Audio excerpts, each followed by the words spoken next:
Well, welcome back, everybody, to another episode of Automotive Drama. I got a 2014 Chevy Transverse. A Traverse.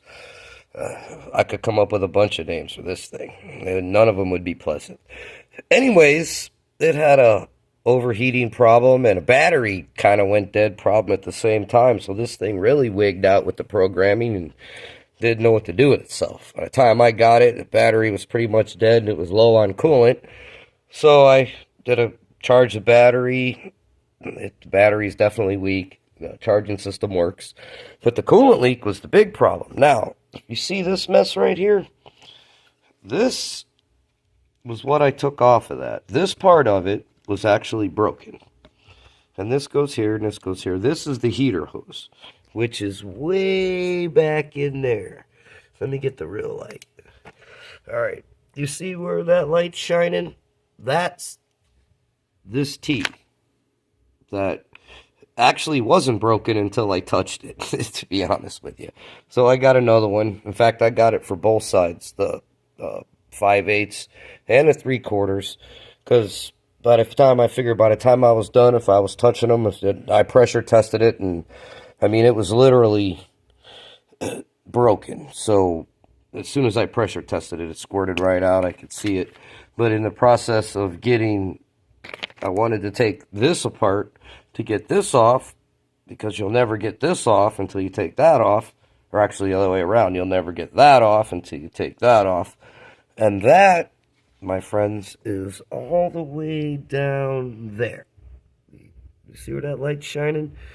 I don't even know if the camera will focus in that far.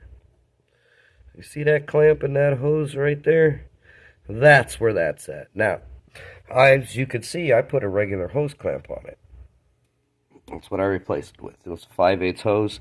And that factory line does have an actual tiny little nipple. If you look, the camera's not going to show you, but if you look next to that clamp, you will see it has a little burr on the end. Now, I did add a little glue, light glue, so if it ever has to come apart again, you'll be able to get it apart. It's not easy to get apart, but you can reach around back in there from behind after you take the air cleaner and everything else off and the engine cover to be able to actually see it.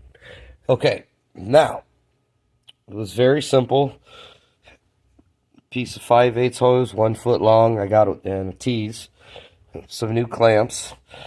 It's not an easy job. It's very labor intensive.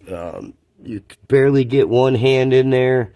I mean, and if you get one hand, you're blind. The other hand, you can't get both hands back there. It's nearly impossible. You'll be doing it blind. And if you'll see, it's very, very tight. I mean, it's very labor intensive. Just to get them apart is very labor intensive. Once you get it apart, going back together is not too bad. As you see, I bent the clamps over too. If anybody might notice that, but it's very, very tight and very labor intensive. It took 2 hours where I'm at right now to get this thing apart and get it back together. Well, I'm almost back together. I just got to put the air cleaner on it and fill it back up. But anyways, if anybody ever runs into this, that's a simple way to fix it. You can buy these hoses, but they're very expensive if you can even find them. And this hose factory actually was that. I'm not even sure. Because the bottom one don't look factory. The top one's been messed with.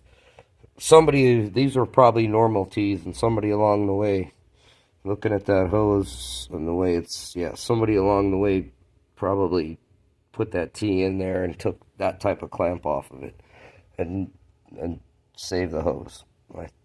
But I think I did the bottom one a long time ago. I'm not sure.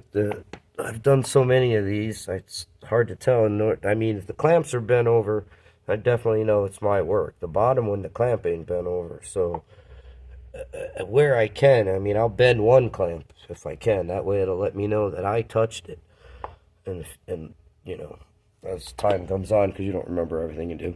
Anyways, thanks for tuning in, and if you want to tune in later, and I will show you another episode of how to check the coolant on this thing and the power steering fluid.